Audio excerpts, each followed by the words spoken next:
اعوذ باللہ من الشیطان الرجیم بسم اللہ الرحمن الرحیم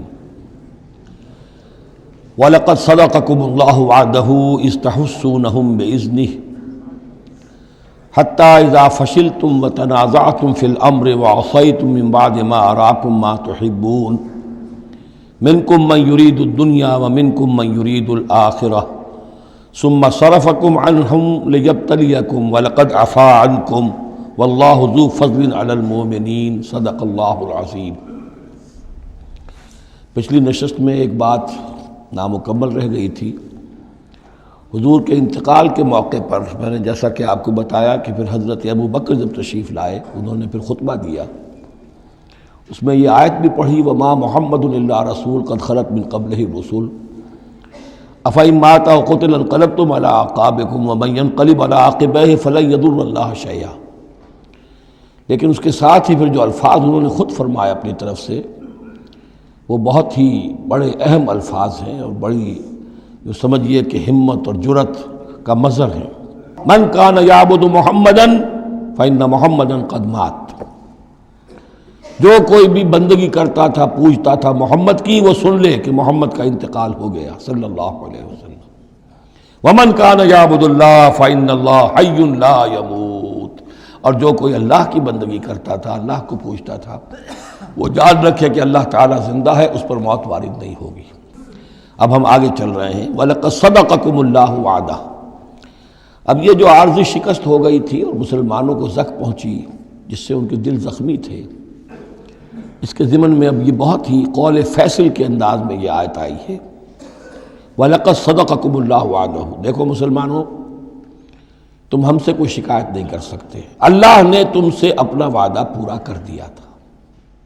استحسونہم بإذنہ، جبکہ تم انہیں قتل کر رہے تھے اللہ کے حکم سے، تہتے کر رہے تھے، فتح ہو گئی تھی، ہمارا وعدہ پورا تھا۔ حتی اذا فشلتم وتنازعتم فی الامر وعصیتم من بعد ما اراکم ما تحبون، یہاں تک کہ جب تم ڈھیلے پڑے، یہاں ڈھیلے کا ترجمہ کچھ اور بھی کیا گیا ہے، میرے نزدیک تم نے ڈسپلن کو ڈھیلا کیا۔ نظم جو ہے، سم و طاعت، اور سم و طاعت میں ظاہر بات ہے کہ ایک ہی شخص کی اطاعت نہیں ہوتی۔ حضور صلی اللہ علیہ وسلم کی اطاعت بھی فرض تھی، اور حضور نے کسی کو امیر مقرر کیا اس کی اطاعت بھی فرض تھی۔ آپ نے فرمایا من اطاعنی فقد اطاع اللہ، جس نے میری اطاعت کی اس نے اللہ کی اطاعت کی۔ ومن عصانی فقد عصى اللہ، جس نے میری نافرمانی کی اللہ کی نافرمانی کی۔ ومن اطاع امیری فقد اطاعنی، جس نے میرے مقرر کردہ امیر کی اطاعت کی اس نے میری اطاعت کی۔ ومن عصى امیری فقد عصانی، جس نے میرے نامزد کردہ امیر کی نافرمانی کی اس نے میری نافرمانی کی۔ تو اگرچہ حضور کے قول کی تو انہوں نے تعویل کر لی تھی کہ حضور نے تو ہم سے کہا تھا وہ شکست کی صورت میں کہ اگر ہم سب بھی اللہ کی راہ میں قتل ہو جائیں، تم دیکھو کہ چیلیں اور کوے ہمارا گوشت کھا رہے ہیں، تب بھی یہاں سے مت ہٹنا۔ تو ایک تعویل ہو گئی تھی۔ انہوں نے جان بوجھ کر حضور کے حکم کی خلاف ورزی نہیں کی، لیکن خلاف ورزی کی ہے جو لوکل کمانڈر تھے ان کے حکم کی۔ ومن عصى امیری فقد عصانی، یہ ہے اصل معاملہ اجتماعی زندگی کا۔ جب تک ڈسپلن جماعت نہ ہو، سم و طاعت جو ہے کسا ہوا نہ ہو، نظم جو ہے پورا نہ ہو، اب وہ درجہ بدرجہ ہوگا۔ فوج کا ایک سپہ سالار ہے، لیکن پوری فوج میں پھر کوئی داہنا بازو ہے، میسرہ ہے، میمنہ ہے، قلب ہے، پیچھے ہے، ہراول دستہ ہے، ہر ایک کا ایک کمانڈر ہے۔ اب وہاں پر یہ کہ اگر ان کے جو بھی احکام ہیں ان سے سرتابی ہوگی تو وہ فوج جو ہے پھر جو اس کا انجام ہوگا وہ آپ کو معلوم ہے۔ تو نظم تو ہے ایک جماعت کے اندر درجہ بدرجہ جو بھی نظام سم و طاعت ہے اس کے پورے کی پابندی کرنا۔ حتی اذا فشلتم، جب تم ڈھیلے پڑ گئے، وتنازعتم فی الامر، اور امر میں تم نے جھگڑا کیا، وعصیتم من بعد ما اراکم ما تحبون، اور تم نے نافرمانی کی اس کے بعد کہ تم نے وہ چیز دیکھ لی جو تمہیں محبوب ہے۔ میری تعویل اس آیت کے بارے میں یہ ہے، اور بعض علماء نے تو خیر اس کو بہت پسند کیا ہے، بعض نے جو صحابہ کرام سے اتنا قلبی لگاؤ نہیں رکھتے انہوں نے کہا یہ خام خواہ کو صحابہ کی وکالت کرتے ہیں۔ میرا یہاں پہ موقف یہ ہے کہ بعد ما اراکم ما تحبون سے مراد مال غنیمت نہیں ہے، اس لیے کہ مال غنیمت کی تقسیم کا قاعدہ جو ہے غزوہ بدر کے بعد ہو چکا تھا، چاہے کوئی شخص کچھ جمع کرے نہ کرے برابر کا حصہ اسے ملے گا۔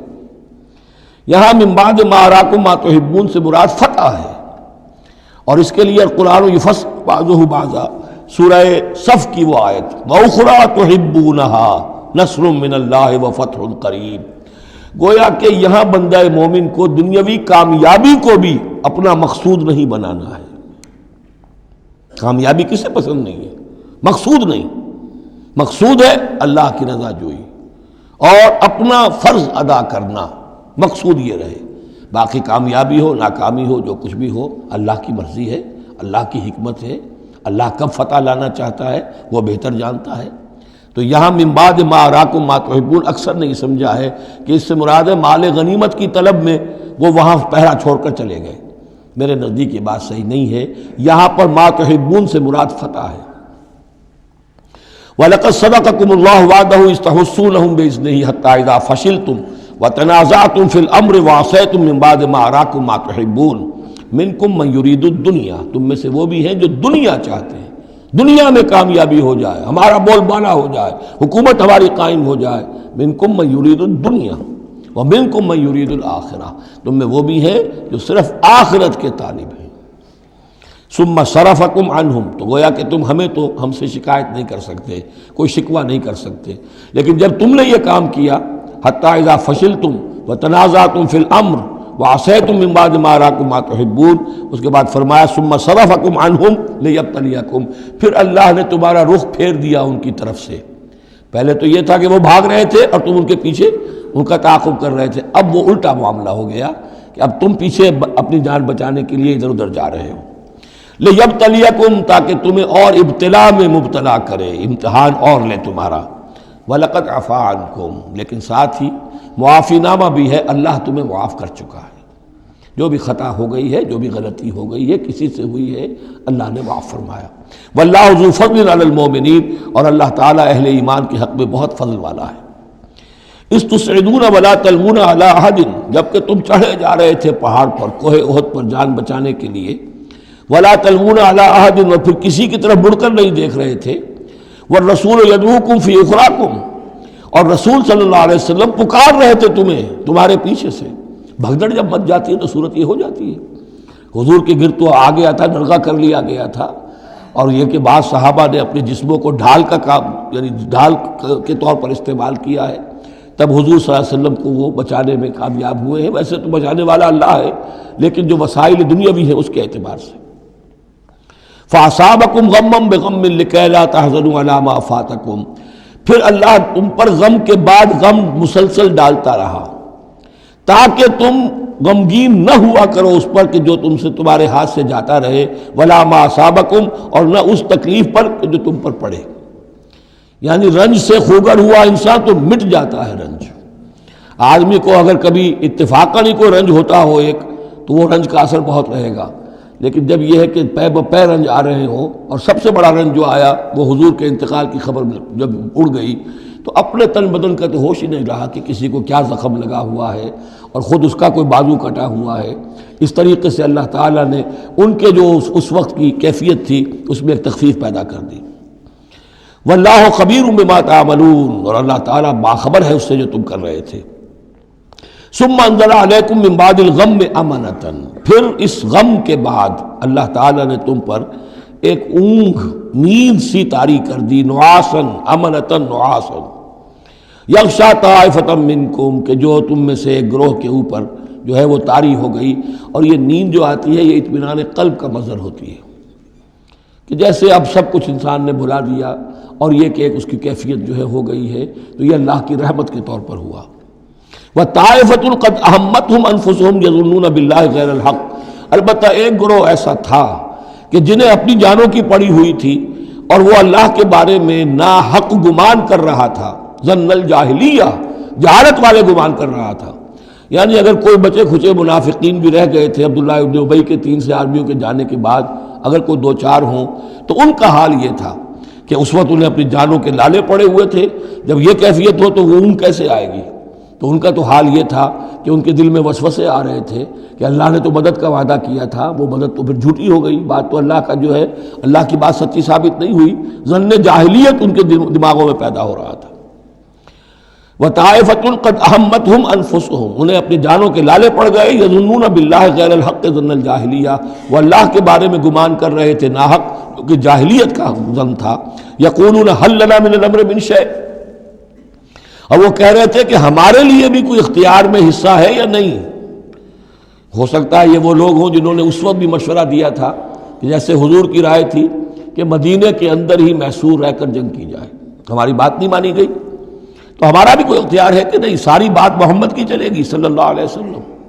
یہ بھی جماعتی زندگی میں ہوتا ہے، انسان جو ہے پسند نہیں کرتا، ہر شخص چاہتا ہے میری بات بھی ہو، میری بات کو بھی مانا جائے، میری رائے جو ہے وہ بھی چلے۔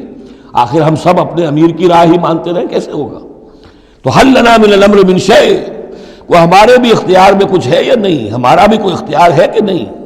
قل، کہہ دیجئے ان الامر کلہ للہ، امر اور اختیار تو کل کا کل اللہ کے لیے ہے۔ یخفون فی انفسہم ما لم یبدون لک، اے نبی یہ اپنے دل میں وہ بات چھپا رہے ہیں ما لا یبدون لک، جو آپ پر ظاہر نہیں کر رہے۔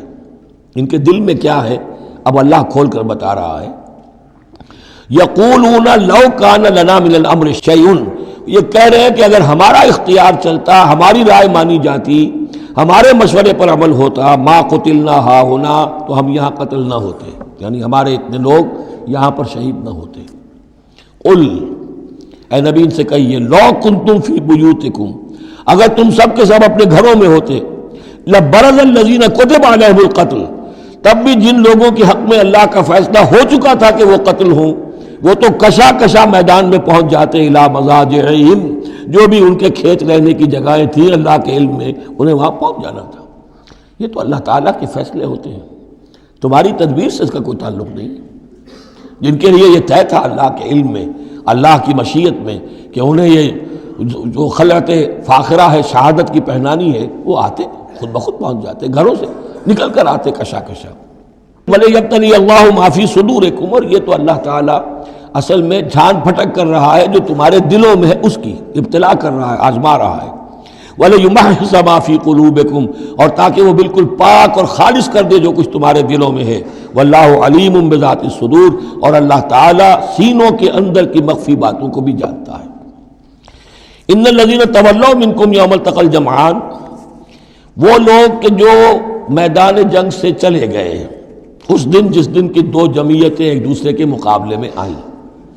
یہ تذکرہ ہو رہا ہے کچھ ایسے حضرات کا کہ جو جنگ کی جب شدت ہوئی تو وہ جان بچانے کے لیے جیسے کچھ لوگ کوہ احد پر چڑھے تھے، وہ ذرا اس سے آگے بڑھ کر میدان ہی سے فرار کر گئے۔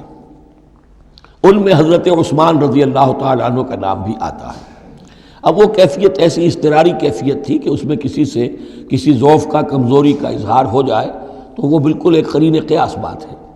جب حضرت عمر سے اظہار ہو گیا تو اور بہرحال حضرت عثمان رضی اللہ تعالیٰ عنہ کا درجہ تو ان کے بعد ہی ہے، وہ جذبات میں آ کر تلوار چھوڑ کر بیٹھ گئے۔ تو اسی طرح کی بات ہے، ان الذین تولوا منکم یوم التقى الجمعان، بے شک وہ لوگ جو ہٹ گئے میدان سے، فرار کی راہ اختیار کر گئے جس دن کے دو فوجیں آپس میں لڑی۔ انما استزلهم الشیطان ببعض ما کسبوا، یہ اصل میں شیطان نے ان کے پاؤں پھسلا دیے تھے ان کے بعض افعال کی وجہ سے۔ کوئی کسی وقت تقصیر ہو گئی ہے، کوئی کوتاہی کسی وقت ہو گئی ہے، اور وہ ہر ایک سے ہو سکتی ہے، معصوم تو صرف نبی ہوتے ہیں۔ اس کی وجہ سے شیطان کو پھر موقع مل جاتا ہے کہ کسی موقع پر وہ اڑنگا لگا کر اس شخص کو، خواہ وہ کتنا ہی نیک ہو اور کتنا ہی صاحب رتبہ ہو، پھر یہ کہ کہیں کسی جگہ پھسلا دے۔ وَلَقَدْ عَفَا اللَّهُ عَنْهُمْ، اللہ انہیں معاف کر چکا ہے۔ یہ الفاظ بہت اہم ہیں، اس لیے کہ اہل تشیع نے اس چیز کو بہت اچھالا ہے۔ حضرت عثمان کی جو ہے وہ توہین کرتے ہیں اور ان کے اوپر تنقید کرتے ہیں کہ یہ تو بھاگ گئے تھے میدان جنگ سے پیٹ دکھا کر، اب وہاں یہ بھول جاتے ہیں کہ اللہ تعالیٰ نے تو اعلان کیا ہے ان کی معافی کا، چاہے حضرت عثمان تھے یا اور بھی تھے۔ وَلَقَدْ عَفَا اللَّهُ عَنْهُمْ، اللہ انہیں معاف کر چکا ہے۔ اب کسی مسلمان کے لیے جائز نہیں ہے کہ ان پر زبان طعن دراز کرے۔ ان اللہ غفور حلیم، یقیناً اللہ تعالیٰ معاف فرمانے والا اور حلم والا ہے، حلیم۔ یا ایھا الذین آمنوا لا تکونوا کالذین کفروا وقالوا لاخوانہم اذا ضربوا فی الارض او کانوا غزا لو کانوا عندنا ما ماتوا وما قتلوا، اہل ایمان تم ان لوگوں کے مانند نہ ہو جاؤ جنہوں نے کفر کیا اور جنہوں نے اپنے بھائیوں کے بارے میں کہا جبکہ وہ تھے زمین میں سفر پر نکلے ہوئے یا کسی جہاد میں شریک تھے، اگر وہاں وہ ان کا انتقال ہو گیا، لو کانوا عندنا ما ماتوا وما قتلوا، کہ اگر ہمارے پاس ہوتے تو نہ مرتے نہ قتل ہوتے۔ ہر شخص کی موت کا وقت تو معین ہے، تمہارے جیب میں تمہاری گود میں بیٹھے ہوئے ہوں تب بھی موت آ جائے گی، چاہے وہ کہیں بڑے ہی مضبوط پہروں والے قلعوں میں ہو، موت تو وہاں بھی پہنچ جائے گی۔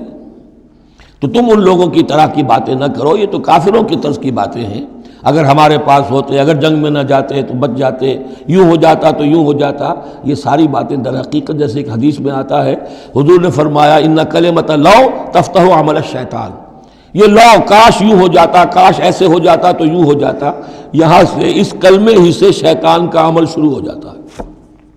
جو ہوا اس لیے ہوا کہ اللہ کو اس کا ہونا منظور تھا، اس کی حکمتیں اسے معلوم ہیں، آپ اس کی حکمت کا احاطہ نہیں کر سکتے۔ یا ایھا الذین آمنوا لا تکونوا کالذین کفروا وقالوا لاخوانہم اذا ضربوا فی الارض او کانوا غزا لو کانوا عندنا ما ماتوا وما قتلوا لیجعل اللہ ذلک حسرۃ فی قلوبہم، یہ تو اللہ تعالیٰ ان کے دلوں میں حسرت کی آگ جلا دیتا ہے، یہ بھی گویا کہ ان کے کفر کی سزا ہے۔ واللہ یحیی و یمیت، اور دیکھو اللہ زندہ رکھتا ہے اور وہی موت وارد کرتا ہے۔ واللہ بما تعملون بصیر، اور جو کچھ تم کر رہے ہو اللہ اسے دیکھ رہا ہے۔ وَلَئِن قُتِلْتُمْ فِي سَبِيلِ اللَّهِ، اگر تم اللہ کی راہ میں قتل ہو جاؤ، او متم، یا تمہارا ویسے ہی انتقال ہو جائے، موت آ جائے، او متم لَمَغْفِرَةٌ مِّنَ اللَّهِ وَرَحْمَةٌ خَيْرٌ مِّمَّا يَجْمَعُونَ، تو چاہے اللہ کی راہ میں قتل ہو جاؤ یا ویسے موت آ جائے، اللہ تعالیٰ کی طرف سے جو مغفرت تمہیں ملے گی وہ اور رحمت ملے گی وہ کہیں بہتر ہے ان چیزوں سے جو تم جمع کر رہے ہو۔ اور 10 سال جی لیتے تو کیا کر لیتے، اور کچھ جمع کر لیتے، اللہ تعالیٰ نے شہادت کی موت دے دی، اس سے بڑی اور تمہارے لیے شہادت کون سی ہوگی۔ وَلَئِن مُتُّمْ أَوْ قُتِلْتُمْ لَإِلَى اللَّهِ تُحْشَرُونَ، اور چاہے تمہیں بستروں پر موت آئے، چارپائیوں پر جان نکلے، اور چاہے تم قتل ہو، ہر حال میں تمہیں بہرحال اللہ کی جناب میں جمع کر دیا جائے گا، گھیراؤ کر کے تمہارا وہاں لے جایا جائے گا، آخری منزل تو وہی ہے۔ فرق کیا ہے کہ بستر پر پڑے ہوئے دم توڑ رہے ہیں یا یہ کہ میدان جنگ کے اندر شہید ہو گئے۔ فَبِمَا رَحْمَةٍ مِّنَ اللَّهِ لِنتَ لَهُمْ، یہ آیت بھی بڑی اہم ہے سورہ مبارکہ کی، اجتماعی زندگی، جماعتی زندگی، جو بھی امیر ہوں، صاحب امر ہوں، جن کے پاس ذمہ داریاں ہوں، ان کے تحت ان کے ساتھی ہیں، آخر وہ انسان ہیں، ان کے بھی جذبات ہیں، ان کے بھی احساسات ہیں، ان کی عزت نفس بھی ہے، ان کے ساتھ نرمی کی جانی چاہیے، سختی نہیں۔ کوئی ملازم ہے، ملازم کے ساتھ آپ سختی کر سکتے ہیں، لیکن یہ تو والنٹیئرس ہیں، جو بھی آیا ہے، جو بھی حضور کے ساتھ تھا کون تھا؟ وہ کوئی تنخواہ یافتہ سپاہی تو نہیں تھا، وہ کوئی مرسنریز تو نہیں تھے، یہ لوگ آئے ہیں ایمان کی وجہ سے آئے ہیں۔ اب بھی کوئی جماعت ہے، دینی جماعت بنی ہے، تو جو بھی لوگ اس میں کام کر رہے ہیں تو وہ جو ساتھی ہیں ان کے ساتھ ان کے امراء کو نرم رویہ اختیار کرنا چاہیے۔ فَبِمَا رَحْمَةٍ مِّنَ اللَّهِ لِنتَ لَهُمْ، تو یہ تو اللہ کی رحمت کی بات ہے، اللہ کی رحمت کا مظہر ہے نبی کہ آپ ان کے حق میں بہت نرم ہیں۔ وَلَوْ كُنْتَ فَظًّا غَلِيظَ الْقَلْبِ، اور اگر ہوتے آپ تند خو اور سخت دل، لَانفَضُّوا مِنْ حَوْلِكَ، تو یہ آپ کے ارد گرد سے منتشر ہو جاتے، آپ کو چھوڑ کر چلے جاتے۔ کوئی کارواں سے ٹوٹا، کوئی بدگما حرم سے، کہ امیر کارواں میں نہیں خوئے دل نوازی۔ فاعف عنہم، اب چونکہ اتنی بڑی غلطی ہوئی تھی، بہت بڑا چرکا لگ گیا تھا مسلمانوں کو، حضور سے کہا جا رہا ہے اپنے ان ساتھیوں کے بارے میں بھی اپنے دل میں میل مت آنے دیجیے، غلطی ہو گئی ہے، کوتاہی ہو گئی ہے، اللہ نے معاف کر دیا ہے، فاعف عنہم، تو آپ بھی انہیں معاف کر دیں، عام حالات میں بھی معاف کرتے رہا کریں۔ واستغفر لہم، جو خطا ہو گئی یا ہو جائے اس پر استغفار کیا کریں ان کے لیے۔ وشاورہم فی الامر، اور یہ نہ کریں کہ اب آئندہ ان کی کوئی بات نہیں سننی، نہیں، مشورے میں شامل رکھیے ان کو بھی، اور ان سے مشورہ کرتے رہا کیجیے امر میں، اس سے بھی باہمی اعتماد پیدا ہوتا ہے کہ ہمارا امیر ہم سے مشورہ کرتا ہے، ہماری بات کو اہمیت دیتا ہے۔ یہ بھی گویا کہ در حقیقت اجتماعی زندگی کے لیے بہت ہی ضروری بات ہے۔ فَإِذَا عَزَمْتَ، البتہ جب مشورے کے بعد آپ کا دل ٹھک جائے، آپ ایک ارادہ کر لیں، فیصلہ کر لیں، فَتَوَكَّلْ عَلَى اللَّهِ، تو اب کسی شخص کی بات کی پرواہ نہ کیجیے، پھر توکل سارا اللہ کی ذات کے اوپر۔ یعنی حضور نے مشورہ کیا تھا اس وقت، کچھ لوگوں کی رائے وہی تھی جو حضور کی رائے تھی، لیکن کچھ حضرات نے کہا کہ ہم تو کھلے میدان میں، ہم کاہے کو جان بچا کر بیٹھے یہاں پر، ہمیں تو شہادت کی موت چاہیے، شہادت ہے مطلوب و مقصود مومن۔ تو حضور نے ان کی رعایت کی، فیصلہ کر دیا۔ اب جو فیصلہ حضور کا ہے اب اس پر توکل، اس لیے کہ اس کے فوراً بعد جب حضور حضرت عائشہ کے حجرے سے برآمد ہوئے ہیں تو خلاف معمول آپ نے زرہ پہنی ہوئی تھی، ہتھیار لگائے ہوئے تھے، اس سے اندازہ ہو گیا کہ معاملہ کوئی سخت ہے جو آنے والا ہے۔ تو پھر ان لوگوں نے کہا حضور ہم اپنی رائے واپس لیتے ہیں، جو آپ کی رائے اس پر عمل کر لیں، یہ اس کا معاملہ ہے۔ جب ایک فیصلہ ہو جائے تو یہ نہیں کہ اب دل میں یقین ہو جائے آدمی ابھی ادھر ابھی ادھر، نہیں، پھر اس کے اوپر جم جائے۔ فَإِذَا عَزَمْتَ، جب آپ ایک فیصلہ کر لیں، فَتَوَكَّلْ عَلَى اللَّهِ، تو اللہ پر توکل کیجئے، ان اللہ یحب المتوکلین، یقیناً اللہ تعالیٰ توکل کرنے والوں کو پسند کرتا ہے۔ ان ینصرکم اللہ فلا غالب لکم، اے مسلمانوں دیکھو، اگر اللہ تمہاری مدد کرے گا کوئی تم پر غالب نہیں آ سکتا۔ وَإِن یخذلکم، اور اگر اللہ تمہاری مدد چھوڑ دے، دستکش ہو جائے، فَمَن ذَا الَّذِی یَنصُرُکُم مِّن بَعْدِہ، تو کون ہے وہ جو تمہاری مدد کرے گا اس کے بعد۔ وَعَلَى اللَّهِ فَلْيَتَوَكَّلِ الْمُؤْمِنُونَ، پس اللہ ہی پر توکل کرنا چاہیے ایمان والوں کو۔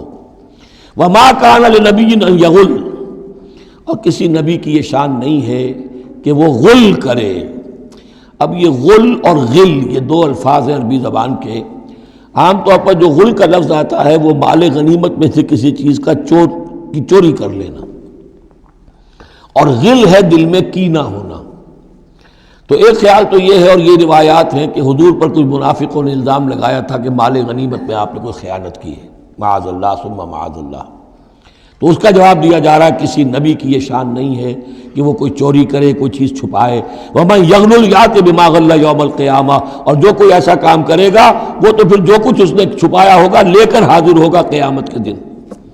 ثُمَّ تُوَفَّىٰ كُلُّ نَفْسٍ مَّا كَسَبَتْ وَهُمْ لَا يُظْلَمُونَ، پھر ہر ذی نفس کو دے دیا جائے گا، توفا دیکھیے پھر وہ دیا جانا، وفا یوفی، یوفا توفا، ثم توفا کل نفس، پورا دے دیا جائے گا ہر جان کو، ما کسبت، جو کچھ اس نے کمایا ہوگا، وہم لا یظلمون، اور ان پر کوئی ظلم نہیں ہوگا۔ ایک رائے البتہ مولانا اصلاحی صاحب نے ظاہر کی ہے کہ یہاں غل بمانی غل ہے، یعنی الزام یہ لگایا گیا تھا منافقین کی طرف سے، عبداللہ ابن ابی کی طرف سے، کہ یہ بڑے ایمبیشس آدمی ہیں محمد صلی اللہ علیہ وسلم، اور یہ عرب پر اپنی حکومت قائم کرنے کے لیے انہوں نے ہماری جانوں کو تختہ مشق بنایا ہے، ہمیں استعمال کر رہے ہیں، ہمیں مروا رہے ہیں، تو گویا کہ ہماری خیر خواہی نہیں کر رہے بلکہ ان کے دلوں میں ہماری جو ہے وہ بدخواہی ہے۔ تو یہ غل کے معنی میں یہ ان کا مفہوم ہے جو انہوں نے لیا ہے، واللہ اعلم۔ افمن اتبع رضوان اللہ کمن باء بسخط من اللہ، تو کیا بھلا وہ شخص جس نے اللہ کی رضا کی پیروی کی اس کے مانند ہو جائے گا جو اللہ کے غضب اور غصے کو کما کر لایا، ومأواہ جہنم، اور اس کا ٹھکانہ جہنم ہے، وبئس المصیر، اور وہ بہت ہی بری جگہ ہے پہنچنے کی۔ ہم درجات عند اللہ، ان کے بھی درجے بندیاں ہیں اللہ کے ہاں، جیسے نیکوکاروں کے درجے ہیں بدکاروں کے بھی درجے ہیں، سب بدکار برابر نہیں، سب نیکوکار برابر نہیں۔ واللہ بصیر بما یعملون، اور جو کچھ یہ کر رہے ہیں اللہ اسے دیکھ رہا ہے۔ اب یہ آیت بھی پھر دیکھیے، سورہ جو بقرہ میں 2 دفعہ آیا تھا مضمون، وہ اب تیسری مرتبہ یہاں آ رہا ہے۔ حضرت ابراہیم حضرت اسماعیل کی دعا میں مضمون آیا تھا، ربنا وبعث فیہم رسولا منہم یتلو علیہم آیاتک ویعلمہم الکتاب والحکمۃ ویزکیہم۔ پھر آ گیا تھا 18ویں رکوع کے آخر میں، کما ارسلنا فیکم رسولا منکم یتلو علیکم آیاتنا ویزکیکم ویعلمکم الکتاب والحکمہ ویعلمکم ما لم تکونوا تعلمون۔ اب یہ تیسری مرتبہ مضمون آیا، لقد من اللہ علی المومنین، اللہ نے بہت بڑا احسان کیا ہے اہل ایمان پر، اذ بعث فیہم رسولا من انفسہم، جب ان میں اٹھایا ایک رسول انہی میں سے، ان کی اپنی جانوں میں سے، ان کی اپنی قوم میں سے، یتلو علیہم آیاتہ، جو تلاوت کرتے سناتا ہے انہیں اس کی آیات، ویزکیہم، اور انہیں پاک کرتا ہے۔ ترتیب اب ہمیشہ کے لیے یہی ہوگی، تلاوت آیات، تزکیہ، اور پھر تعلیم حکمت، تعلیم کتاب و حکمت۔ وَيُعَلِّمُهُمُ الْكِتَابَ وَالْحِكْمَةَ، اور تعلیم دیتا ہے انہیں کتاب اور حکمت کی۔ وَإِن كَانُوا مِن قَبْلُ لَفِي ضَلَالٍ مُبِينٍ، اور یقیناً اس سے پہلے یعنی رسول کی آمد سے قبل تو وہ لازماً کھلی گمراہی کے اندر مبتلا تھے۔ اَوَلَمَّا أَصَابَتْكُم مُّصِيبَةٌ قَدْ أَصَبْتُم مِّثْلَيْهَا، قلتم انا ھذا، تو جب تم پر ایک مصیبت آئی، جب کہ تم اس سے دگنی مصیبت جو ہے ان کو پہنچا چکے ہو، قلتم انا ھذا، تم کہتے ہو یہ کہاں سے آ گیا، یہ کیوں ہو گیا، اللہ نے پہلے مدد کی تھی اب کیوں نہیں کی؟ قل ھو من عند انفسکم، اے نبی کہہ دیجیے یہ تمہارے اپنے نفسوں کی شرارت کی وجہ سے ہوا، تم نے غلطی کی، تم نے حکم کی خلاف ورزی کی، حتی اذا فشلتم وتنازعتم فی الامر وعصیتم من بعد ما اراکم ما تحبون ان اللہ علی کل شیء قدیر، اللہ تو ہر چیز پر قادر ہے۔ گویا کہ اسی مضمون کو دوہرا کر لایا گیا کہ وَلَقَدْ صَدَقَكُمُ اللَّهُ وَعْدَهُ، اللہ وعدہ اپنا پورا کر چکا تھا۔ وَمَا أَصَابَكُمْ يَوْمَ التَّقَى الْجَمْعَانِ، البتہ یہ اللہ چاہتا تو کنڈون کر دیتا، تمہیں کوئی سزا نہ دیتا، معاف کر دیتا بغیر سزا دیے، لیکن یہ کہ اللہ کی حکمت کا تقاضا یہ ہوا کہ تمہیں سزا دی جائے، اس لیے کہ ابھی تو بڑے بڑے مراحل آنے ہیں۔ اگر اسی طرح تم نظم کو توڑتے رہے اور احکام کی خلاف ورزی کرتے رہے تو پھر تمہاری حیثیت جو ہے ایک جماعت کی تو نہیں ہوگی، پھر تو ایک انبوہ ہے، ہجوم مومنین ہوگا، جماعت، لشکر، فوج، حزب اللہ درکار تو وہ ہے۔ وما اصابکم یوم التقى الجمعان، اور جو بھی مصیبت تم پر آئی ہے اس دن جس دن کے دونوں لشکر بھڑ گئے تھے آپس میں، فباذن اللہ، وہ اللہ کے اذن سے آئی ہے، بغیر اللہ کے اذن کے تو یہ تکلیف نہیں آ سکتی تھی۔ وَلِيَعْلَمَ الْمُؤْمِنِينَ، اور یہ اس لیے کہ اللہ جان لے کہ کون ہے اصل مومن، حقیقی مومن، صابر مومن، جو مستقیم مومن ہے۔ وَلِيَعْلَمَ الَّذِينَ نَافَقُوا، اور تاکہ دیکھ لے کہ کون ہے منافق، اور یہاں اصل ترجمہ ہم کرتے ہیں تاکہ اللہ ظاہر کر دے کہ کون ہے مومن اور ظاہر کر دے کہ کون ہے منافق۔ کھل گیا کہ نہیں؟ 300 کو لے کر عبداللہ ابن ابی چلا گیا تو اب سب کو پتہ تو چل گیا، آئندہ ان کی بات پر اعتبار تو نہیں کریں گے، وہ چکنی چپڑی باتیں کریں گے تو ان کی باتیں جو ہے کان لگا کے سنیں گے تو نہیں۔ تو اللہ تعالیٰ نے چاہا کہ who's who and what is what یہ بالکل مبرہن ہو جائے، واضح ہو جائے۔ وقیل لہم تعالوا، اب یہاں وہ تذکرہ ہو رہا ہے آخر میں اس واقعے کا کہ جب کہ عبداللہ ابن ابی 300 آدمیوں کو لے کے واپس چلا گیا، اس وقت کچھ لوگوں نے اس سے کہا ہوگا کہ کہاں جا رہے ہو بے وقوفو، اس وقت تو لشکر سامنے آمنے سامنے کھڑے ہیں اور 300 آدمی نکل جائیں 1000 میں سے تو بقیہ جو باقی ہیں ان کے بھی کچھ نہ کچھ دلوں میں وَلِلَّهِ مَا فِي السَّمَاوَاتِ وَمَا فِي الْأَرْضِ، بنو حارثہ اور بنو سلمہ کے اندر کمزوری عارضی طور پر پیدا ہو گئی تھی، تو سمجھانے والوں نے جب کہا فَقِيلَ لَهُمْ تَعَالَوْا قَاتِلُوا فِي سَبِيلِ اللَّهِ أَوِ ادْفَعُوا، آؤ بھائی آؤ، کہاں جا رہے ہو، اللہ کی راہ میں قتال کرو یا دفاع کرو، دفاع ہو رہا ہے تو مدینے کے اوپر حملہ ہوگا تو کیا ہوگا، اگر یہاں پر یہ لشکر جو ہے شکست کھا گیا تو کیا تمہاری بہو بیٹیاں جو ہے پھر آ کر وہ انہیں لے کر اپنی بالیاں بنا کر نہیں لے جائیں گے؟ اللہ کی راہ میں جنگ کرو، اگر یہ نہیں تو کم سے کم اب دفاع جو ہے مدینے کا اس کے لیے تو کھڑے رہو۔ قالوا لو نعلم قتالا لاتبعناکم، ان کا اگر ہم سمجھتے کہ جنگ ہونی ہے تو ہم ضرور تمہارا ساتھ دیتے، یعنی یہ تو در حقیقت نورا کشتی ہو رہی ہے، یہ حقیقت میں جنگ ہے ہی نہیں، یہ محمد کے ساتھی جو مہاجرین آئے ہیں مکے سے اور یہ جو مکے سے اب آئے ہیں چڑھ کر، یہ سب ایک ہیں کہ تھیلے کے چٹے بٹے ہیں اور ہمارا ان سے کوئی سروکار نہیں۔ لو نعلم قتالا لاتبعناکم ہم للکفر یومئذ اقرب منہم للایمان، اس دن وہ ایمان کی نسبت کفر سے قریب تر تھے۔ یقولون بافواہہم ما لیس فی قلوبہم، وہ اپنے منہوں سے وہ بات کہہ رہے ہیں جو ان کے دلوں میں نہیں ہے، واللہ عالم بما یکتمون، اور جو کچھ وہ چھپا رہے ہیں وہ اللہ کے علم میں ہے۔ الذین قالوا لاخوانہم وقعدوا لو اطاعونا ما قتلوا، یہ وہ لوگ ہیں کہ جنہوں نے کہا، ان کے جو بھائی جو وہاں پر مسلمان صادق الایمان تھے جو وہاں شہید ہو گئے، تو جو لوگ بیٹھے رہے تھے انہوں نے کہا لو اطاعونا ما قتلوا، اگر وہ بھی ہمارے ساتھ آ گئے ہوتے، ساتھ ہمارے چلے آتے، 300 ہم آئے تھے، وہ اور بھی آ جاتے تو قتل نہ ہوتے۔ قل فادرؤوا عن انفسکم الموت ان کنتم صادقین، تو اے نبی ان سے کہیے اچھا اگر سچے ہو تو اپنی جانوں سے موت کو ہٹا کر دکھاؤ، کیا موت سے بچے رہو گے؟ کیا موت یہاں گھروں میں نہیں آئے گی؟ ولا تحسبن الذین قتلوا فی سبیل اللہ امواتا، اب وہ پھر آیت آ گئی 19ویں رکوع کی، ولا تقولوا لمن يقتل فی سبیل اللہ امواتا بل احیاء ولکن لا تشعرون، سورہ بقرہ اس کے 19ویں رکوع کی آیت ہے۔ اور یہاں ولا تحسبن الذین قتلوا فی سبیل اللہ امواتا، ہرگز نہ سمجھنا ان لوگوں کو جو اللہ کی راہ میں قتل ہو جائیں کہ وہ مردہ ہیں، بل احیاء، بلکہ وہ تو زندہ ہیں، عند ربہم یرزقون، اپنے رب کے پاس انہیں رزق مل رہا ہے، رزق پا رہے ہیں۔ فرحین بما آتاہم اللہ من فضلہ، وہ تو خوشیاں منا رہے ہیں، شادیانے بجا رہے ہیں جو کچھ اللہ نے ان اپنے فضل سے ان کو عطا کیا ہے۔ وَيَسْتَبْشِرُونَ بِالَّذِينَ لَمْ يَلْحَقُوا بِهِم مِّن خَلْفِهِم، اور ابھی وہ خوش وقت ہو رہے ہیں، خوشخبریاں حاصل کر رہے ہیں کہ ہمارے اور بھائی بھی جو پیچھے رہ گئے، ابھی شہادت کی خلت انہیں نہیں ملی، وہ بھی آئیں، اور جو ہمیں اللہ تعالیٰ نے ناز و نعم کے اندر اس وقت رکھا ہوا ہے اس سے وہ بھی شاد کام ہوں جو ان کے پیچھے ہیں۔ اللہ خوف علیہم ولا هم یحزنون، کہ ان پر کوئی نہ خوف ہوگا اور نہ وہ کسی حزن سے دوچار ہوں گے۔ یستبشرون بنعمت من اللہ وفضل، اور وہ تو خوشیاں منا رہے ہیں اللہ تعالیٰ کی نعمت کی وجہ سے اور اس کے فضل کی بنا پر، وَأَنَّ اللَّهَ لَا يُضِيعُ أَجْرَ الْمُؤْمِنِينَ، اور یہ اس بات پر کہ اللہ تعالیٰ اہل ایمان کے اجر کو ضائع نہیں کرتا۔ الَّذِينَ اسْتَجَابُوا لِلَّهِ وَالرَّسُولِ مِن بَعْدِ مَا أَصَابَهُمُ الْقَرْحُ۔ اب یہاں اصل میں جو آیات آ رہی ہیں اس کے بارے میں دو قسم کی روایات ہیں تاریخ کی۔ ایک تو پختہ واقعہ یہ ہے کہ حضور صلی اللہ علیہ وسلم نے جب یہ پتہ چل گیا کفار چلے گئے، اب جو بھی کچھ ضروری کام تھے وہ کیے، جو بھی شہداء تھے دفنایا، پھر اچانک آپ کو خیال آیا کہ یہ کفار چلے گئے ہیں، لیکن ہو سکتا ہے انہیں اپنی غلطی کا احساس ہو کہ مسلمان جو ہیں اس وقت تو یوں سمجھیے کہ وہ بالکل اس حالت میں تھے کہ ہم ختم کر سکتے تھے کہ دوبارہ نہ آ جائے، سیکنڈ تھاٹ نہ ہو۔ تو آپ نے فیصلہ کیا لوگوں مسلمانوں چلو تعاقب کرو تاکہ انہیں معلوم ہو جائے کہ ہماری ہمت ہاری ہوئی نہیں ہے، انہیں پتہ چلے گا کہ مسلمان اس وقت بھی اس کیفیت میں کہ ہمارے تعاقب میں آ رہے ہیں، تو پھر وہ جرأت نہیں کریں گے۔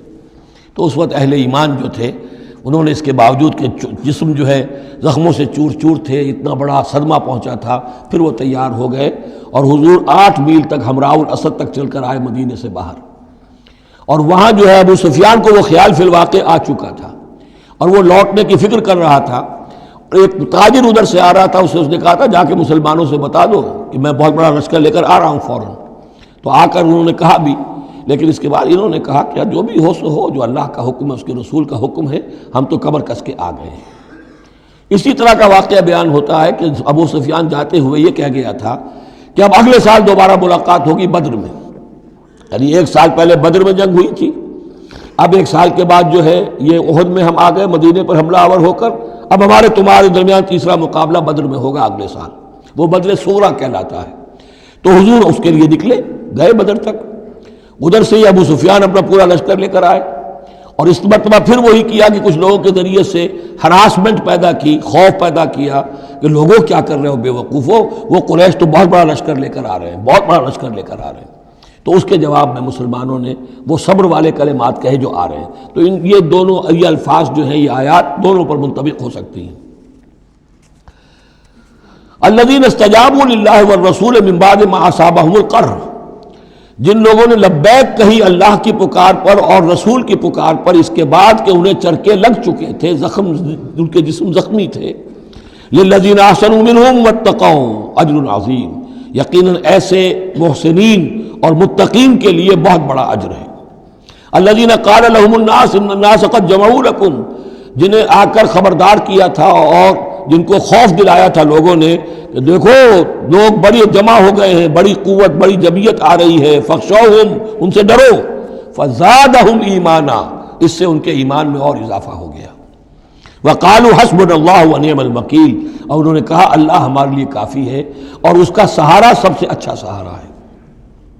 فانقلبوا بنعمت من اللہ، ابو سفیان کو جب پتہ چلا کہ محمد تو ہمارے تعاقب میں آ رہے ہیں تو انہیں عافیت اسی میں سمجھی کہ وہ پھر سیدھا مکہ کی طرف رخ کر لیا، اور یہی معاملہ ہوا ہے کہ بدر صغریٰ جو دوسری مرتبہ وہ بدر میں آنے کا، جب اس نے سنا کہ محمد الرسول اللہ تو اپنے پورے ساتھیوں کے ساتھ آ گئے ہیں، تو کوئی کنی کترا کر اور طرح دے کر نکل گیا، مقابلے میں نہیں آیا۔ فانقلبوا بنعمت من اللہ، تو وہ لوٹ آئے اللہ تعالیٰ کے انعام سے، نعمت سے، وفضل، اور اس کے فضل سے، لم یمسسہم سوء، کوئی برائی ان کو مس نہ کر سکی، کوئی تکلیف نہیں پہنچی، آزمائش تھی وہ اللہ نے کر لی۔ واتبعوا رضوان اللہ، انہوں نے تو اللہ کی رضا کی پیروی کی۔ واللہ ذو فضل عظیم، اور یقیناً اللہ تعالیٰ بڑے فضل کا مالک ہے۔ انما ذالکم الشیطان یخوف اولیاء، اے مسلمانوں یہ شیطان ہے جو تمہیں ڈراتا ہے اپنے ساتھیوں سے، وہ چاہتا ہے کہ اس کے جو ساتھی کفار ہیں، حزب الشیطان ہے، وہ اس کا خوف تمہارے اوپر قائم کر دیں۔ اور ایک معنی اس کے یہ بھی لیے گئے ہیں کہ شیطان کی اس تخویف کا اثر انہی پر ہوتا ہے جو اس کے ولی ہوتے ہیں، جو اولیاء اللہ ہیں ان پر شیطان کی طرف سے اس قسم کی وسوسہ اندازی کا اثر نہیں ہوتا۔ ذالکم الشیطان یخوف اولیاءہ، وہ ڈراتا ہے تمہیں اپنے دوستوں سے یا ڈراتا ہے اپنے دوستوں کو؟ جو شیطان کے ساتھ رشتہ رکھتے ہیں، جو اس کی باتیں سنتے ہیں، انہی پر اثر ہوتا ہے شیطان کی طرف سے اس قسم کی وسوسہ اندازیوں کا۔ فلا تخافوہم، تو تم ان سے مت ڈرو، وخافونی، مجھ سے ڈرو، ان کنتم مؤمنین، اگر تم مومن صادق ہو۔ ولا يحزنك الذين يسارعون في الكفر، اور اے نبی یہ لوگ جو کفر کے معاملے میں اس قدر سرگرمی دکھا رہے ہیں، بھاگ دوڑ کر رہے ہیں، وفد جا رہے ہیں ادھر سے ادھر، یہودیوں کے وفد جا رہے ہیں مکے کہ آؤ چڑھائی کرو، ہم اندر سے تمہاری مدد کریں گے۔ اب یہ جو یوں سمجھیے جسے آج کل آپ کہتے ہیں کہ بڑی ڈپلومیٹک ایکٹیویٹی ہو رہی ہے اس وقت، ادھر ادھر جو پھر رہے ہیں، تو اے نبی اس سے آپ کوئی رنجیدہ نہ ہو، کچھ نہیں ہوگا۔ یہ سارا جو ہے وہ سیلاب کے اوپر کا جیسے جھاگ ہوتا ہے، اس کے سوا کچھ نہیں۔ ولا يحزنك الذين يسارعون في الكفر، جو لوگ یہ چلت پھرت دکھا رہے ہیں کفر کے لیے، اے نبی اس سے آپ رنجیدہ نہ ہو۔ انہم لن يضروا اللہ شیئا، وہ ہرگز اللہ کو کوئی نقصان نہیں پہنچا سکیں گے۔ یرید اللہ اللہ یجعل لهم حظا فی الآخرہ، یہ تو اللہ کے اس فیصلے کا ظہور ہے کہ اللہ نہیں چاہتا کہ ان کا کوئی حصہ آخرت میں ہو۔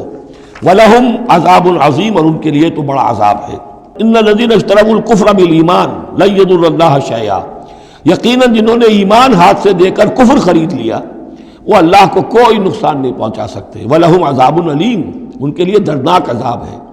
وَلَا يَحْسَبَنَّ الَّذِينَ كَفَرُوا أَنَّمَا نُمْلِي لَهُمْ خَيْرٌ لِأَنفُسِهِمْ، اور نہ سمجھیں یہ کافر کہ ہم جو انہیں مہلت دے رہے ہیں تو یہ ان کے لیے اچھائی کر رہے ہیں، اچھائی نہیں ہے۔ کفر کو مہلت ملتی ہے تاکہ اور بڑھ جائے، ثم ازدادوا کفرا، کفر میں اور بڑھ جائے، تاکہ وہ اور برے سے برے عذاب کے اپنے آپ کو مستحق بنا لے۔ اللہ ڈھیل دیتا ہے، لیکن یہ نہ سمجھے وہ کہ یہ ڈھیل ان کے حق میں اچھی ہے۔ وَلَا يَحْسَبَنَّ الَّذِينَ كَفَرُوا أَنَّمَا نُمْلِي لَهُمْ خَيْرٌ لِأَنفُسِهِمْ إِنَّمَا نُمْلِي لَهُمْ لِيَزْدَادُوا إِثْمًا، یہ ہم ان کی رسی دراز کرتے ہیں، ڈھیل دیتے ہیں تاکہ اور گناہ کما لیں۔ وَلَهُمْ عَذَابٌ مُهِينٌ، اور پھر ان کے لیے اہانت آمیز عذاب ہو۔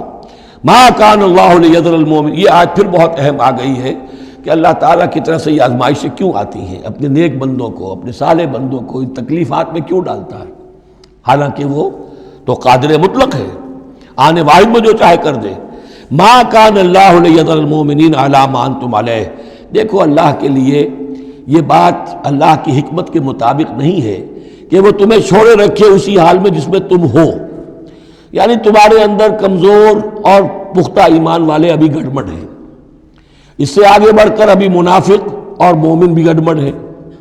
یہ گڑبڑ جو جبیت تمہاری ہے، یہ آگے چل کر اگر اس کو پاک نہ کر دیا جائے، اس کے اندر سے یہ تمام ناپاک عناصر نکال نہ دیے جائیں، تو آگے کے جو اور مشکل کٹھن مقامات آ رہے ہیں، آگے تمہیں سلطنت روما سے ٹکرانا ہے، تمہیں سلطنت کسریٰ سے ٹکرانا ہے۔ ابھی تو یہ چھوٹی موٹی چیزیں جو ہو رہی ہیں اندرون ملک عرب، تو تمہارے لیے یہ ضروری ہے کہ پرج ہوتی رہے، اور وہ پرج ہوتی ہے انہی آزمائشوں کے ذریعے سے۔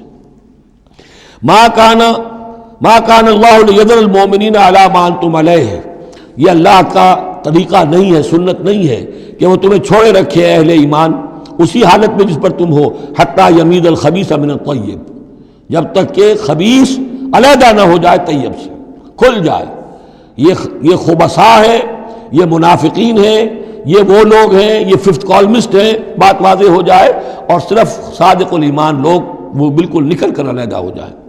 وما کان اللہ لیطلعکم علی الغیب، اور اسی طریقے سے اللہ تعالیٰ کی یہ بھی طریقہ نہیں ہے کہ غیب کی خبریں تمہیں دے، لیکن اللہ یجتبی من رسلہ من یشاء، ہاں یہ معاملہ اللہ تعالیٰ نے کہ غیب کے حالات کی اطلاع دینا یہ اپنے رسولوں کے لیے رکھا ہوا ہے، جس کو وہ چن لیتا ہے رسولوں میں سے وہ غیب کے حالات بھی بتاتا ہے۔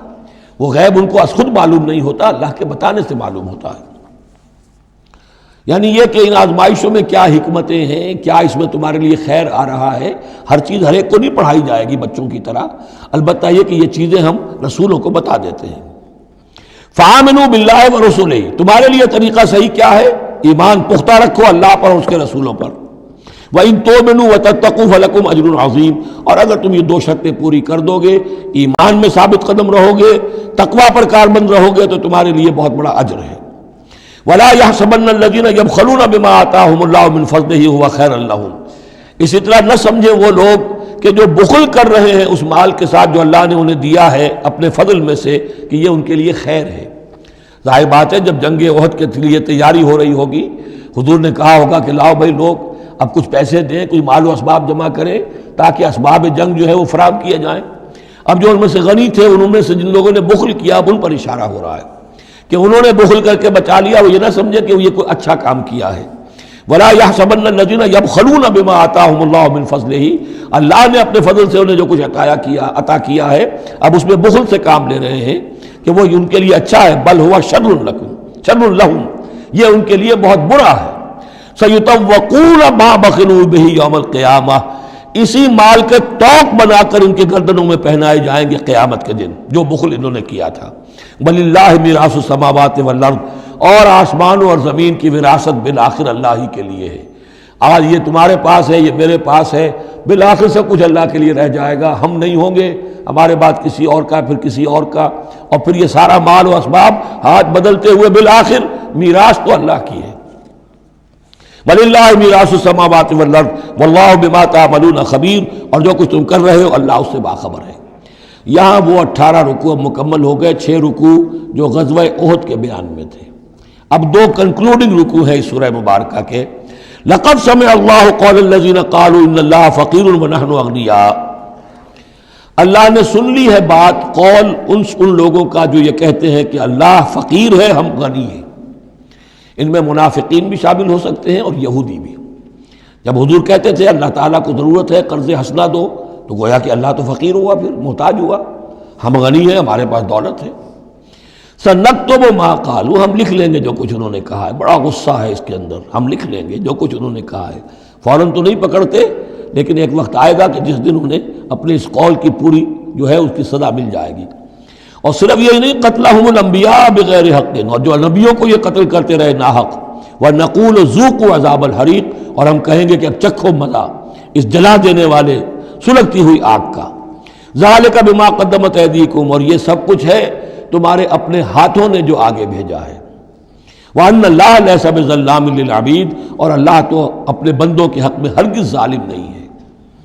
الَّذِينَ قَالُوا إِنَّ اللَّهَ عَهِدَ إِلَيْنَا، یہ گویا کہ پھر یہود کی طرف رخ ہو گیا ہے، جیسا کہ اس صورت میں پہلے تھا، اس رکوع میں 19ویں میں۔ جو لوگ یہ کہتے ہیں کہ اللہ نے ہم سے ایک عہد لے لیا تھا، اللہ نؤمن لرسول حتی یاتینا بقربان تاکلہ النار، کہ ہم کسی رسول پر ایمان نہ لائیں جب تک کہ وہ ایسی قربانی پیش نہ کرے جسے آگ کھا جائے۔ یہ ابتدائی زمانے میں جیسا کہ میں نے عرض کیا تھا، عہد طفولیت تھا نوع انسانی کا، تو خرق عادت چیزیں بہت ہوتی تھی۔ ان میں سے ایک بات یہ بھی تھی یہود کے ہاں ابتدائی دور میں کہ اگر کوئی شخص قربانی پیش کرتا ہے اللہ کی جناب میں، کوئی بچڑا اس نے ذبح کیا، پیش کر دیا، اللہ کے لیے صدقہ کیا، نذر کیا ہے، تو آسمان پر سے ایک آگ اترتی تھی جو اسے بھسم کر دیتی تھی۔ یہ علامت ہوتی ہے اس کی کہ یہ قربانی قبول ہو گئی۔ جیسے حابیل اور قابیل کے قصے میں ہے کہ دونوں نے کچھ پیش کیا، قربا قربانا فتقبل من احدہما ولم یتقبل من الآخر، ایک کی قبول ہو گئی دوسری کی نہیں ہوئی۔ پتہ کیسے چلا؟ آپ اگر قربانی کرتے ہیں عید الاضحیٰ میں، کس کی قربانی قبول ہوئی کس کی نہیں ہوئی کیا پتہ، یہ تو اللہ ہی جانتا ہے۔ لیکن پہلے ایسی علامات حسی ہوتی تھی کہ پتہ چل جاتا تھا یہ قربانی اللہ نے قبول کر لی۔ تو اسی کے لیے انہوں نے کہا کہ ہم سے تو عہد لے لیا تھا اللہ نے کہ ہم کسی رسول کو جب تک کہ وہ یہ معجزہ نہ دکھائے اس وقت تک نہیں مانیں گے، تو اگر محمد رسول ہے تو یہ معجزہ دکھائیں۔ یہ تھی بات جس کا جواب دیا جا رہا ہے۔ قُلْ قَدْ جَاءَكُمْ رُسُلٌ مِّن قَبْلِ بِالْبَيِّنَاتِ، اے نبی ان سے کہیے تمہارے پاس مجھ سے پہلے بہت سے رسول آئے واضح معجزوں کے ساتھ، وَبِالَّذِي قُلْتُمْ، اور وہ معجزہ بھی انہوں نے دکھایا جو تم کہہ رہے ہو۔ فَلِمَ قَتَلْتُمُوهُمْ، پھر تم نے انہیں کیوں قتل کیا؟ ان کنتم صادقین، اگر تم سچے ہو۔ فَإِن كَذَّبُوكَ، پھر اے نبی اگر وہ آپ کو جھٹلا دیں، فَقَدْ كُذِّبَ رُسُلٌ مِّن قَبْلِكَ، تو یہ آپ ہی کے ساتھ معاملہ نہیں ہوا، اب سے پہلے بھی جو رسول تھے انہیں جھٹلایا گیا۔ گویا کہ یہ تو اس راستے کی ایک عام جو ہے وہ تجربہ ہے جو آپ کو بھی کرنا پڑے گا، جو اس سے پہلے نبیوں کے ساتھ ہوا ہے۔ جاؤ بالبینات، وہ بھی آئے تھے واضح نشانیاں لے کر، واضح معجزات کے ساتھ، والزبر، اور صحیفے لے کر، والکتاب المنیر، اور روشن کتاب لے کر۔ کل نفس ذائقۃ الموت، ہر ذی نفس کو موت کا مزہ چکھنا ہے، ایک دن تو موت آ جائے گی۔ وانما توفون اجورکم یوم القیامہ، اور دوسری بات تمہیں لازماً تمہارے اجر پورے پورے دے دیے جائیں گے، انما توفون اجورکم یوم القیامہ، قیامت کے دن۔ فمن زحزح عن النار، تو جو کوئی بچا لیا گیا جہنم سے، آگ سے، وادخل الجنہ، اور داخل کر دیا گیا جنت میں، فقد فاز، وہ کامیاب ہو گیا۔ اللہم ربنا اجعلنا منہم، اللہم ربنا اجعلنا منہم، وما الحیات الدنیا الا متاع الغرور، اور نہیں ہے دنیا کا یہ سارا ساز و سامان مگر دھوکے کی ٹٹی، دھوکے کا سامان۔ اب وہ آیت آ گئی جو سورہ بقرہ کے 19ویں رکوع میں آئی تھی، وَلَنَبْلُوَنَّكُمْ بِشَيْءٍ مِّنَ الْخَوْفِ وَالْجُوعِ وَنَقْصٍ مِّنَ الْأَمْوَالِ وَالْأَنفُسِ وَالثَّمَرَاتِ، صرف یہ کہ صیغہ بدلا ہوا ہے، یہاں مجہول کا صیغہ ہے۔ لَتُبْلَوُنَّ فِي أَمْوَالِكُمْ وَأَنفُسِكُمْ، اے مسلمانوں دوبارہ کان کھول کے سن لو، تمہیں لازماً آزمایا جائے گا، تمہارے مالوں میں بھی اور تمہاری جانوں میں بھی۔ وَنَقْصٍ مِّنَ الْأَمْوَالِ وَالْأَنفُسِ وَالثَّمَرَاتِ، یہ آنا ہے، کان کھول کر سن لو۔ یہ پھولوں کی سیج نہیں ہے، یہ کانٹوں بھرا بستر ہے۔ جنت لینی ہے تو یہ نہیں ٹھنڈے ٹھنڈے اور بغیر تکلیفیں اٹھائے تمہیں جنت مل جائے گی۔ ام حسبتم ان تدخلوا الجنہ ولا تسمعن من الذین اوتوا الکتاب من قبلکم ومن الذین اشرکوا اذًا کثیرا، اور تمہیں لازماً سننی پڑیں گی ان لوگوں سے بھی کہ جنہیں تم سے پہلے کتاب دی گئی تھی، اور ان مشرکین سے بھی اذًا کثیرا، بڑی تکلیف دہ باتیں سننی پڑیں گی۔ سنو اور صبر کرو، جیسے حضور سے ابتدا میں کہا گیا تھا وَاصْبِرْ عَلَىٰ مَا يَقُولُونَ وَاهْجُرْهُمْ هَجْرًا جَمِيلًا، جو کچھ یہ کہہ رہے ہیں سنیے اور صبر کیجیے۔ اور ہمیں خوب معلوم ہے، کسی نے آ کر کہہ دیا مجنون ہے، کسی نے کہہ دیا شاعر ہے، کسی نے کہا ساحر ہے، کسی نے کہا مسحور ہے۔ وَلَقَدْ نَعْلَمُ أَنَّكَ يَضِيقُ صَدْرُكَ بِمَا يَقُولُونَ، اے نبی ہمیں خوب معلوم ہے کہ جو کچھ یہ کہہ رہے ہیں، جو کچھ آپ کو سننا پڑ رہا ہے ان کی زبانوں سے، اس سے آپ کا سینہ بھیجتا ہے، آپ کو تکلیف پہنچتی ہے، لیکن صبر کیجیے۔ وہی بات ہے جو کہی جا رہی ہے مسلمانوں سے، وَإِن تَصْبِرُوا وَتَتَّقُوا فَإِنَّ ذَلِكَ مِنْ عَزْمِ الْأُمُورِ، اور اگر تم صبر کیے رہو گے، ثابت قدم رہو گے اور تقویٰ کی راہ اختیار کیے رکھو گے، فَإِنَّ ذَلِكَ مِنْ عَزْمِ الْأُمُورِ، تو یہ بڑے ہمت کے کاموں میں سے ہے۔ وَإِذْ أَخَذَ اللَّهُ مِيثَاقَ الَّذِينَ أُوتُوا الْكِتَابَ، اور یاد کرو جب کہ اللہ نے جن کو کتاب دی تھی ان سے ایک قول و قرار لیا تھا، ایک میثاق لیا تھا، لَتُبَيِّنُنَّهُ لِلنَّاسِ وَلَا تَكْتُمُونَهُ، تم لازماً اسے واضح کرو گے لوگوں کے لیے، چھپاؤ گے نہیں۔ تم نے علم کو چھپا لیا، علم تو عام کرنے کی شے ہے۔ لَتُبَيِّنُنَّهُ لِلنَّاسِ وَلَا تَكْتُمُونَهُ، اسے چھپاؤ گے نہیں۔ فَنَبَذُوهُ وَرَاءَ ظُهُورِهِمْ، اس عہد کو انہوں نے اپنی پیٹھوں کے پیچھے پھینک دیا۔ وَاشْتَرَوْا بِهِ ثَمَنًا قَلِيلًا، اور بڑی ہلکی سی حقیر سی قیمت اس کی وصول کر لی۔ فَبِئْسَ مَا يَشْتَرُونَ، تو بہت ہی بری شے ہے جو وہ حاصل کر رہے ہیں، جو چیز انہوں نے قبول کی ہے۔ وَلَا تَحْسَبَنَّ الَّذِينَ يَفْرَحُونَ بِمَا أَتَوْا، اور نہ سمجھے وہ لوگ کہ جو اگر کچھ دے دیتے ہیں، کچھ نیکی کر لیتے ہیں، جو کچھ کیا ہے تو اس پر فرح بہت یعنی اینٹ رہے ہیں، اینڈ رہے ہیں، اکڑ رہے ہیں، ہم نے یہ کچھ کر دیا ہے۔ وَيُحِبُّونَ أَن يُحْمَدُوا بِمَا لَمْ يَفْعَلُوا، اور اس سے بھی اگلا درجہ ان لوگوں کا ہوتا ہے جو چاہتے ہیں کہ ان کی تعریف کی جائے ایسے کاموں پر جو انہوں نے کیے ہی نہیں ہیں۔ اور اس کی سب سے بڑی مثال آج کل کے دور میں سپاس نامے ہوتے ہیں، فلاں صاحب آئے سپاس نامہ پیش کیا جا رہا ہے، جو ان کے کہیں ساتھ پشتوں میں بھی کوئی کام ان سے نہ ہوا ہو وہ بھی ان کے کھاتے میں ڈال کر، یہ جو چاپلوسی ہوتی ہے تو وہ پسند کرتے ہیں اس کو۔ وَيُحِبُّونَ أَن يُحْمَدُوا بِمَا لَمْ يَفْعَلُوا، جو کچھ کیا ہی نہیں اس پر بھی ان کی تعریف کی جائے، اگر کچھ کر لیا تو کہنے کیا، اس کا تو ڈھنڈورا پیٹیں گے، اس کو تو شائع کریں گے، اس کا جو بھی ہوگا ڈنکے کی چوٹ بیان کریں گے، اس سے بھی آگے بڑھ کر جو کیا نہیں اس پر تعریف چاہتے ہیں۔ فَلَا تَحْسَبَنَّهُم بِمَفَازَةٍ مِّنَ الْعَذَابِ، تو مت سمجھنا ان کے بارے میں کہ وہ عذاب سے بچ جائیں گے، وَلَهُمْ عَذَابٌ أَلِيمٌ، اور ان کے لیے دردناک عذاب ہے۔ وَلِلَّهِ مُلْكُ السَّمَاوَاتِ وَالْأَرْضِ، اللہ ہی کے لیے ہے آسمانوں اور زمین کی بادشاہی، واللہ علی کل شیء قدیر، اور اللہ ہر چیز پر قادر ہے۔ اب آ گیا ہے وہ آخری رکوع جو قرآن مجید کے عظیم ترین مقامات میں سے ہے۔ اس کی پہلی 6 آیتیں وہ ہیں کہ جس کے بارے میں روایت آتی ہے کہ جس شب میں یہ نازل ہوئی ہیں تو پوری رات حضور پر رقت آری رہی، آپ کھڑے بیٹھے لیٹے ہوئے روتے رہے۔ جب آئے حضرت بلال صبح کے وقت جگانے کے لیے نماز کی اطلاع دینے کہ نماز کا اب تیار ہے، تو جب آپ کو دیکھا کہ آپ پر یہ جو ہے طاری ہے رقت، تو پوچھا کیا وجہ ہے، تو پھر آپ نے فرمایا آج مجھ پر یہ آیات نازل ہوئی۔ یعنی وہ رقت جو ہے وہ شکر کے جذبے کے تحت تھی، اتنی عظیم آیات۔ ایک یہ نوٹ کیجئے، یہ 20واں رکوع شروع ہو رہا ہے سورہ آل عمران کا، اور 20ویں رکوع کی پہلی آیت سورہ بقرہ میں کیا تھی؟ ان فی خلق السماوات والارض واختلاف اللیل والنہار والفلک التی تجری فی البحر بما ينفع الناس وما انزل اللہ من السماء من ماء فاحیا به الارض بعد موتها، وہ آیت الآیات اسی کا خلاصہ ہے یہ، ان فی خلق السماوات والارض واختلاف اللیل والنہار، یقیناً آسمانوں اور زمین کی تخلیق میں اور رات اور دن کے الٹ پھیر میں، لآیات لأولی الالباب، ہوش مند لوگوں کے لیے نشانیاں ہیں۔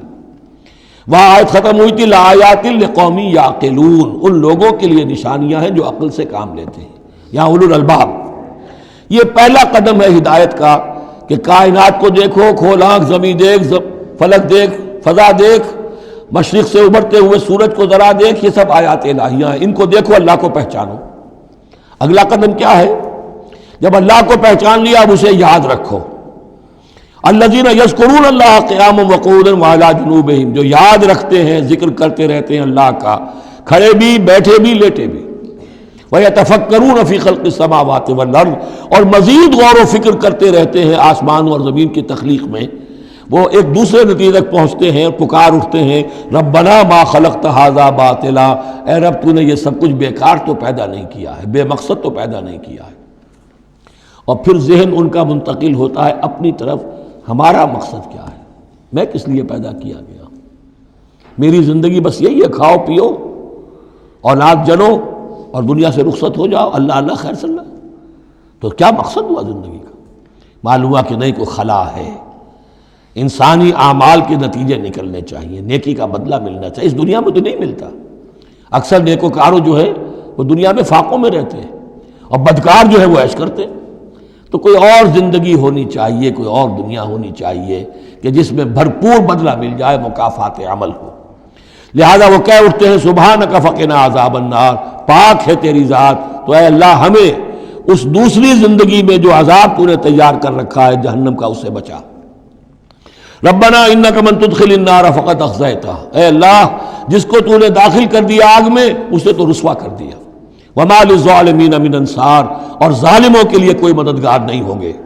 ربنا اننا سمعنا، اب ایمان باللہ، ایمان بالآخرت کے بعد اب ایسے لوگوں کے دلوں کے کانوں میں جب کسی نبی کی آواز آتی ہے، رسول کی پکار آتی ہے تو لبیک کہتے ہیں فوراً، دیر نہیں لگاتے، جیسے حضرت ابوبکر نے فوری طور پر دعوت قبول کر لی، اس لیے کہ ایمان باللہ اور ایمان بالآخرت تک تو خود پہنچ چکے تھے۔ جو میں نے سورہ فاتحہ کے بارے میں آپ کو بتایا تھا کہ سورہ فاتحہ کو سمجھ لیجئے کہ جو شخص اولو الالباب میں سے، ہوش مند لوگوں میں سے یہاں تک پہنچ چکا ہے، اپنی سلامتی طبع، سلامتی عقل، سلامتی فطرت کے نتیجے میں اللہ کو پہچان لیا، آخرت کو پہچان لیا، اب اس کے بعد رسالت، اہدنا الصراط المستقیم۔ یہاں بھی یہ ہے کہ اب ایسے شخص کے سامنے اگر کسی نبی کی دعوت آئے گی، اس کا رد عمل کیا ہوگا؟ ربنا اننا سمعنا منادیا ینادی للایمان، اے رب ہم نے ایک ندا کرنے والے، پکارنے والے کی پکار کو سنا، وہ ایمان کی صدا لگا رہا تھا، ایمان کی ندا دے رہا تھا، ان آمنوا بربکم، کہ ایمان لاؤ اپنے رب پر، فآمنا، تو اے رب ہمارے اب ایمان لے آئے۔ اب یہاں سے دیکھیے یہ دعا، عظیم ترین دعا، یہ جو سورہ بقرہ کے آخر میں آئی تھی، یہاں میں سمجھتا ہوں کہ بعض پہلوؤں سے یہ دعا اس سے کہیں زیادہ عظیم تر ہے۔ ربنا فاغفر لنا ذنوبنا، پیسہ ہے ہمارے رب ہمارے گناہ بخش دے، وکفر عنا سیئاتنا، اور ہماری برائیاں ہم سے دور کر دے، نامہ اعمال کے دھبے بھی دھو دے، اور ہمارے دامن کردار کے جو داغ ہیں ان کو بھی صاف کر دے۔ وتوفنا مع الابرار، اور ہمیں وفات دیجو اپنے نیکوکار وفادار بندوں کے ساتھ۔ ربنا وآتنا ما وعدتنا علی رسلک، اور اے رب ہمیں دیجو وہ سب کچھ جس کا تو نے وعدہ کیا ہے ہم سے اپنے رسولوں کے ذریعے سے۔ ولا تخزنا یوم القیامہ، ہمیں قیامت کے دن رسوا نہ کیجو، انک لا تخلف المیعاد، یقیناً تو اپنے وعدے کے خلاف کرنے والا نہیں ہے۔ ہمیں شک ہے تو اس بات میں ہے کہ آیا ہم تیرے ان وعدوں کے مصداق ثابت ہو سکیں گے یا نہیں، لہذا تو اپنی شان غفاری سے ہماری کوتاہیوں پر پردہ پوشی کیجو، اور ہمیں دے دیجو وہ سب کچھ جو تو نے وعدہ کیا ہے رسولوں کے ذریعے سے۔ فاستجاب لہم، اب یہ ہے دعا کی قبولیت کی انتہا، فوراً اس دعا کے بعد قبولیت۔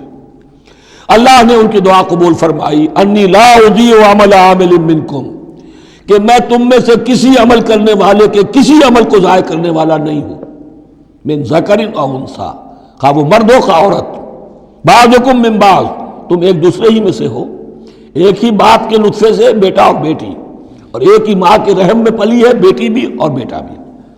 فالذین ہاجروا، تو میرے وہ بندے اور اے میرے وہ بندوں جنہوں نے یہ کام کیے میرے لیے، فالذین ہاجروا، جنہوں نے ہجرت کی، واخرجوا من دیارہم، جو اپنے گھروں سے نکال دیے گئے، واوذوا فی سبیلی، جنہیں میری راہ میں ایذائیں پہنچائی گئی، وقاتلوا، اور انہوں نے میری راہ میں جنگ کی، وقتلوا، جانیں بھی دے دی، قتل ہو گئے، لأکفرن عنہم سیئاتہم، کوئی شک ہی نہیں، لازماً میں ان سے ان کی برائیوں کو دور کر دوں گا، ان کے نامہ اعمال میں کوئی دھبے ہوں گے انہیں بھی دھو دوں گا، وَلَأُدْخِلَنَّهُمْ جَنَّاتٍ تَجْرِي مِن تَحْتِهَا الْأَنْهَارُ، اور لازماً داخل کروں گا انہیں ان باغات میں جن کے نیچے نہریں بہتی ہیں، ثوابا من اللہ، اور یہ بدلہ ہوگا اللہ کے پاس سے، واللہ عنده حسن الثواب، اور یقیناً اچھا بدلہ اللہ ہی کے پاس ہے۔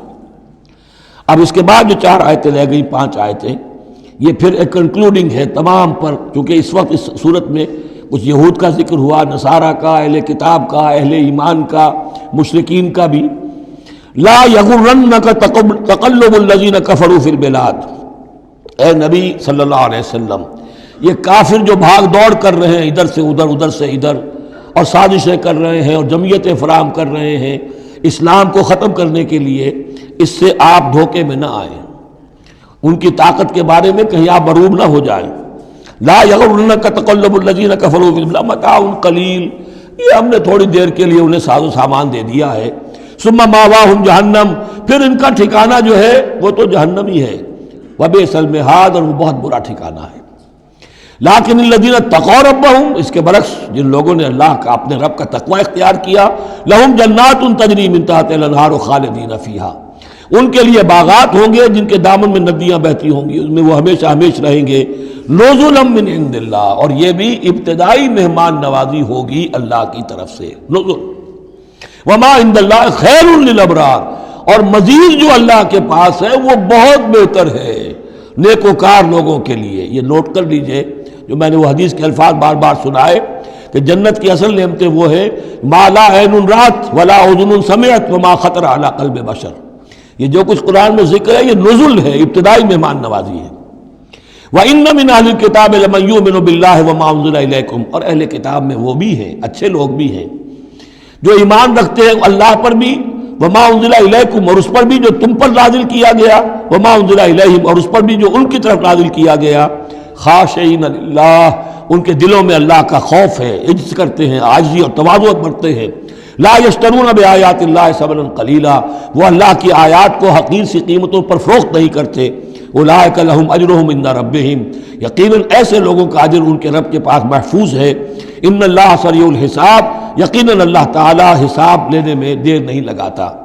آخری آیت پھر بہت جامع ہے، یا ایھا الذین آمنوا، اہل ایمان، اصبروا، صبر کرو، وصابروا، صبر میں اپنے دشمنوں سے بڑھ جاؤ۔ مصابرت جو ہے باب مفعلہ، اس میں مقابلہ آتا ہے، ایک تو ہے صبر کرنا، ایک صبر وہ بھی تو کر رہے ہیں نا، ان یمسسکم قرح فقد مس القوم قرح مثلہ، تمہیں چرکا آج لگا ہے، 1 سال پہلے انہیں چرکا لگا تھا، 70 مارے گئے تھے، اور وہ 1 سال کے اندر پھر آگے چڑھائی کر کے، تو تم اپنا دل جو ہے غمگین کر کے کیوں بیٹھے ہوئے ہو؟ تو تمہیں تو ان سے بڑھ کر صبر کرنا ہے، ان سے بڑھ کر قربانیاں دینی ہے، تبھی تو تم در حقیقت اللہ تعالیٰ کے صحیح وفادار ثابت ہوگے۔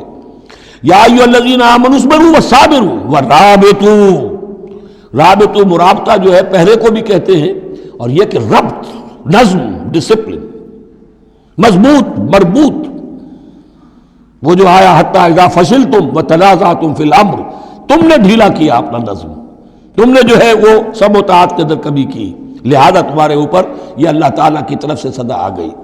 یا ایھا الذین آمنوا اصبروا وصابروا ورابطوا، اہل ایمان صبر پر جاگزی رہو اور صبر کے مقابلے میں دوسروں سے آگے نکل جاؤ، ورابطوا، اور مربوط رہو، واتقوا اللہ لعلکم تفلحون، اور آخری اور اہم ترین چیز اللہ کا تقوی اختیار کیے رکھو تاکہ تم فلاح پاؤ۔ یہ سب کچھ کرو گے تو فلاح ملے گی، ایسے ہی گھر بیٹھے فلاح نہیں ملتی۔ بارک اللہ لی ولکم فی القرآن العظیم ونفعنی وإیاکم بالآیات والذکر الحکیم۔